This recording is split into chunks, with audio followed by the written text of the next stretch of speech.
Deficiency नहीं होगी, 100% पक्की बात है। मंडूकासन तो आपने स्वामी जी खुद ही बताया, जितने भी आज अभ्यास बता रहे हैं जी, ये सब श्वसन तंत्र, पाचन तंत्र और नाड़ी तंत्र को अच्छा करने के लिए बताएंगे। जी मेरे भाई हुसैन। जी जी, आप खुद ही, मेरी बात आपने पूरी ही कर दी कि अगर डाइजेशन सही है तभी हम सारे न्यूट्रिशन को एब्जॉर्ब कर पाएंगे।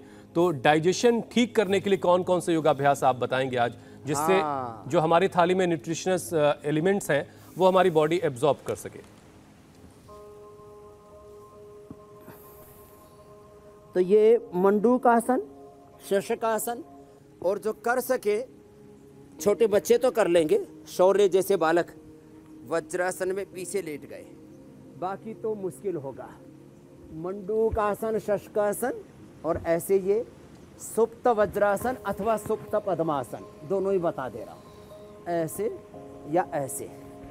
ये अपने पाचन तंत्र को स्ट्रेंथन करने के लिए बेस्ट हैं। तो आज हम 10 से 12 अभ्यास बता रहे हैं। ये अभ्यास पूरे डाइजेशन को भी अच्छा करेंगे, गैस, कब्ज, acidity, colitis, piles, fissure, fistula, fatty liver और डायबिटीज़ को भी ठीक करेंगे, और सभी प्रकार के चर्म रोग भी दूर होंगे। आपने एक दिन प्रोग्राम रखा था जी कि 4 से 5 ट्रिलियन अलग अलग प्रकार के गट बैक्टीरियाज वो तभी अच्छे से पैदा होते हैं, और मुख में सलाइवा, ऐसे लार से लेकर के हमारे अलग अलग बॉडी के एंजाइम्स तभी अच्छे से पैदा होंगे जब हमारा डाइजेस्टिव सिस्टम अच्छा रहेगा। इसके लिए मंडूकासन, योग मुद्रासन, पद्मासन में पीछे झुक गए, वज्रासन में पीछे झुक गए, और ये अर्धमत्स्येंद्रासन, वक्रासन, ये अभ्यास करेंगे। और धूप में आज तो हम पूरा आनंद ले रहे हैं। आज तो मैं विटामिन डी अपना एक्सीलेंट लेवल पर लेकर के जाऊंगा। ऐसे किया, जो ऐसे भी ना कर पाए अर्धमत्स्येंद्रासन, वक्रासन कर ले, ऐसे और ऐसे। विटामिन डी, B12 से लेकर के सब कुछ हमें प्रकृति ने दिया है। मैं कहता हूँ ऑक्सीजन की कमी नहीं। अब देखो, एक है उपचार, एक है उपकार जो प्रकृति ने हम सब पर किया। इसको कहते हैं मदर नेचर।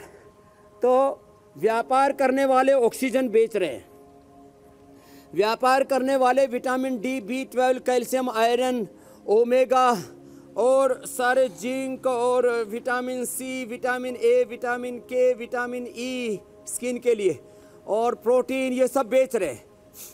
देखो, हम भी ये चीज़ें उपलब्ध कराते हैं, लेकिन व्यापार की भावना से नहीं, उपचार और उपकार की भावना से। और सबसे पहले कहते हैं कि हमने देखो सारी चीज़ें बना रखी यहाँ पर, सारे विटामिन से, न्यूट्रिशन से लेकर के और सारे प्रोटीन और सारी चीज़ें। लेकिन मैं कहता हूँ फर्स्ट प्रायोरिटी योग को और होम रेमेडी को, फर्स्ट प्रायोरिटी योग को, होम रेमेडी को और स्वस्थ आहार को, पौष्टिक आहार को, सात्विक आहार को दे।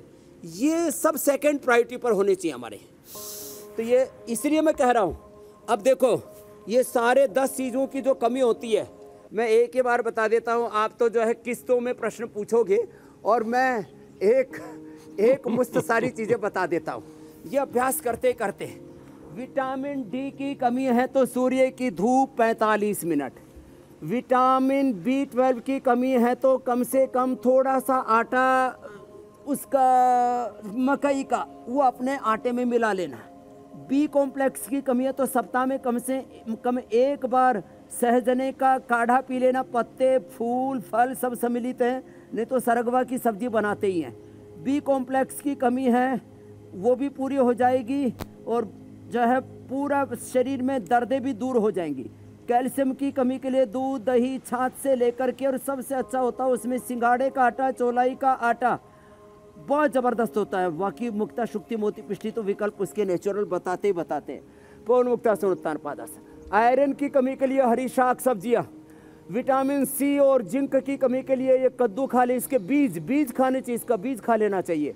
और विटामिन सी की कमी के लिए जितने भी सिट्रिक फ्रूट्स हैं, और सबसे हेल्थ ज़्यादा अभी तो ताज़ा आंवला आना शुरू हो गया, आंवला ले लिया करें। आंवला एलोवेरा लेने से विटामिन सी से लेकर के और बहुत तरह के पोषक तत्वों की कमी दूर हो जाती है। ओमेगा की कमी के लिए सबसे अच्छा होता है फ्लैक्सीड, जो सबसे सुलभ के लिए, सबके लिए सुलभ है। वैसे उसमें जो लेह लद्दाख में रहते हैं उनके लिए वहाँ पर सीबकथोर्न होता है, उसको लेह बेरी भी कहते हैं, वो उससे ओमेगा की कमी दूर हो जाती है। और प्रोटीन की कमी के लिए सब प्रकार की मिक्स दालें लें। दालों से और दूध से, दही, छाछ से प्रोटीन की कमी दूर हो जाती है और सोयाबीन तो उसका सबसे अच्छा विकल्प है। उत्तान पादासन, नौकासन, ये सब कपालभाति के साथ करें। विटामिन ए की कमी के लिए गाजर, विटामिन ई की कमी के लिए सोयाबीन, विटामिन के और जितने भी छोटे छोटे बच गए अब मल्टीविटामिन, इसके लिए एक सूत्र दे दिया हमने। हम मिक्स दाल खाएं, मिक्स ग्रेन, और अलग अलग तेल यूज करें, एक जैसा तेल नहीं। कभी सोयाबीन का तेल, कभी सरसों का, तो कभी तिल का, तो कभी नारियल का वर्जिन कोकोनट ऑयल, तो वो तो स्किन के लिए, मांसपेशियों के लिए और हड्डियों के लिए रामबाण है। ऐसे ये सारे विटामिन, मल्टीविटामिन, आजकल मल्टीविटामिन के नाम पर और अलग अलग और सिंथेटिक विटामिन। एक बात खास बताना चाहता हूँ हुसैन भाई जी, सिंथेटिक जो भी बाजार से विटामिन लेकर के खाते हैं मेडिकल शॉप से, वो ब्लड में तो रिफ्लेक्ट हो जाता है कि ब्लड में दिख रहा है कि vitamin D, B12, calcium, iron, omega, vitamin C, zinc, A, K, E सब कुछ पूरा है, लेकिन वो शरीर में एब्जॉर्ब नहीं होता, लगता नहीं है, खून में घूमता रहता है। अब देखो बात छोटी सी है लेकिन बड़े मर्म की बात है। इसलिए मैं सबसे कहता हूँ योग ज़रूर करें, सिंथेटिक ना खाएं। तो नेचुरल हमने न्यूट्रिला विटामिन न्यूट्रास्यूटिकल उपलब्ध करा दी है। जिनको बहुत ज़्यादा कमी हो तो थोड़े दिन लेना, लेकिन लगातार मत खाना। मैंने कहा हमारा उद्देश्य व्यापार नहीं, उपकार है, उपचार है। सर्वांगासन, हलासन, तो अच्छा स्वामी जी, जो सिंथेटिक खाते हैं ये ब्लड में रिफ्लेक्ट तो हो जाता है जी, लेकिन वो शरीर में नहीं लगता। इसलिए शरीर में चीज़ें लगे, इसके लिए योग करें। ये हलासन तक का पूरा क्रम बता दिया, और जो कर सके फिर आसनों का राजा शीर्षासन भी कर लिया करें।